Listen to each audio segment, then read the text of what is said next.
Hello everyone, welcome back to my YouTube channel.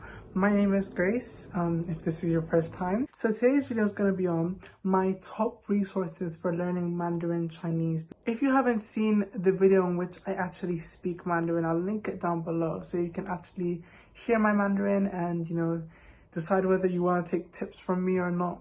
But yeah, I'll link it down below where I talk about my experience in China because I went to China last year.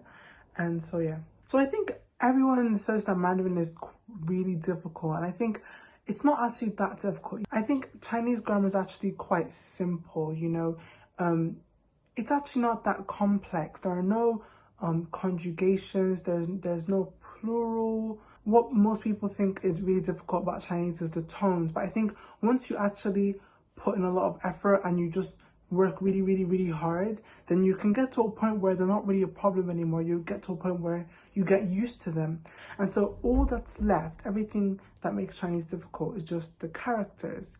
Characters are quite hard.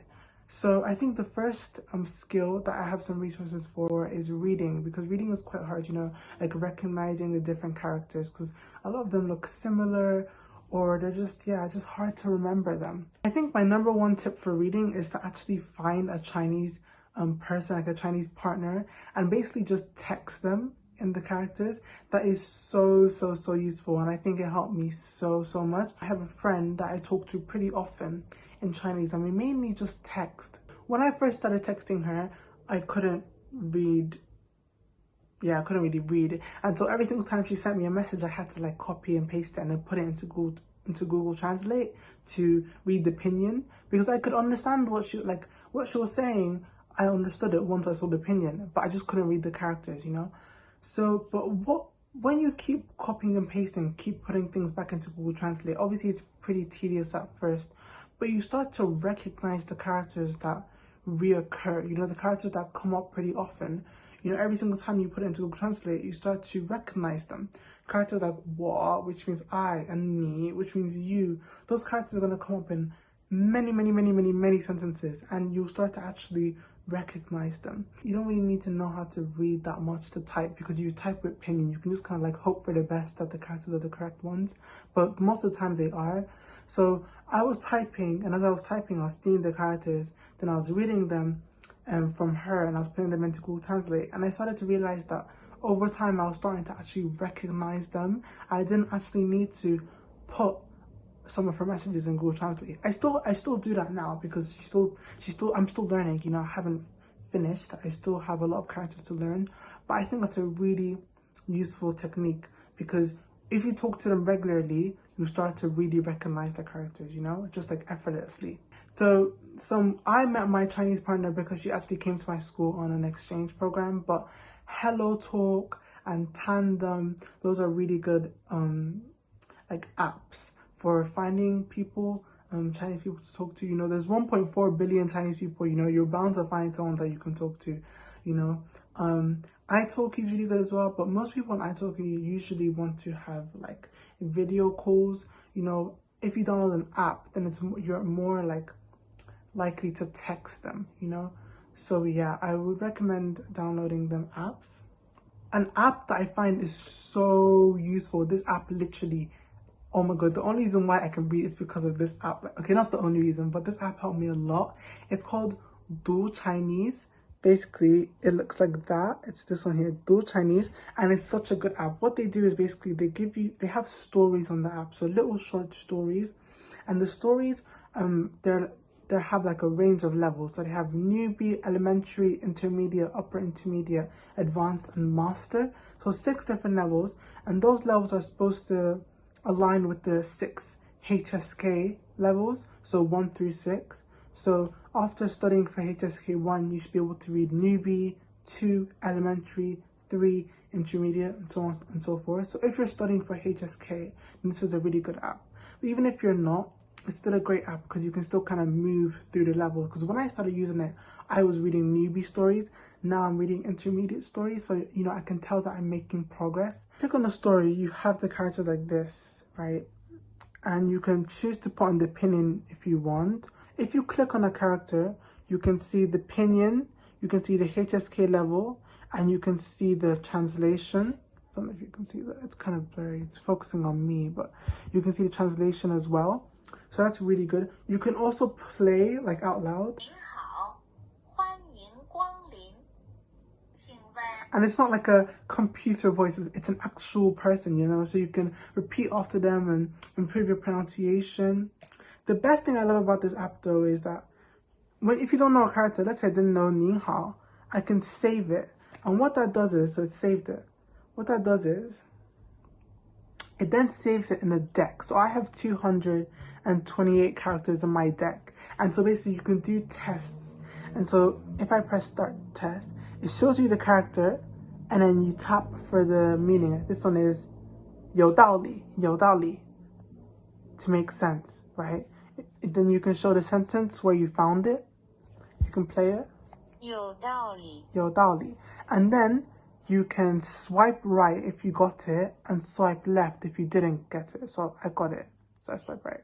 And basically that means that it's going to show me the character again in like a few days. If I swiped left, so if I didn't get it, it would show me it the next day. And so it's like spaced repetition. It shows you the characters that you don't know first, and the ones that you do know, it shows you them later when you're about to forget them. So it's spaced repetition. It's really, really, really, really good for memorizing the characters. But the other thing I recommend is actually watching Chinese videos on YouTube and Chinese dramas, but watching them with Chinese subtitles. So as you listen to the words, you can like associate the words with the characters, if that makes sense. So it will help you just learn new characters and also like reinforce them. Okay, so that was a lot on reading. The next skill that I'm going to talk about is listening. So I'm going to share with you guys some YouTube channels and stuff.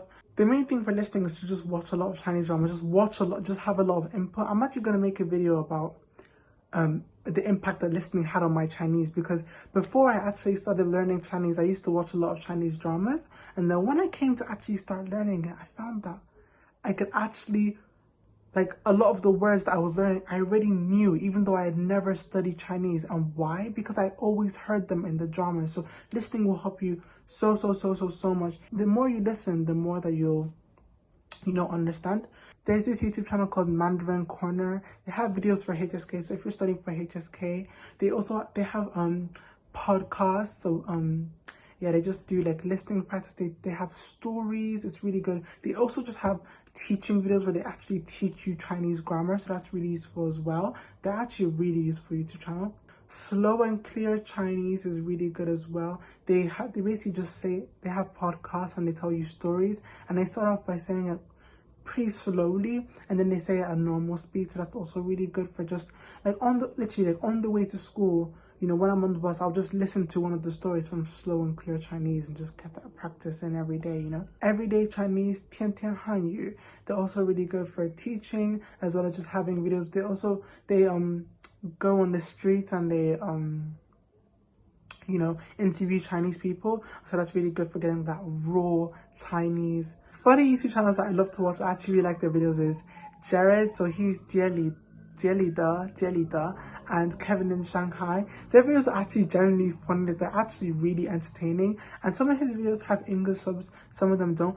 Jie Li he's white. He's not even Chinese, but he's been living in China for so long. His Chinese is basically perfect. And so yeah, I learned so much with him. You know, he makes really interesting, funny videos. So I actually generally wanted to watch his videos. And yeah, if they don't have English subs, he puts Chinese subs. So once again, that's really good for your reading as well. So yeah, just watching a bunch of YouTube, a bunch of dramas is really gonna help your listening.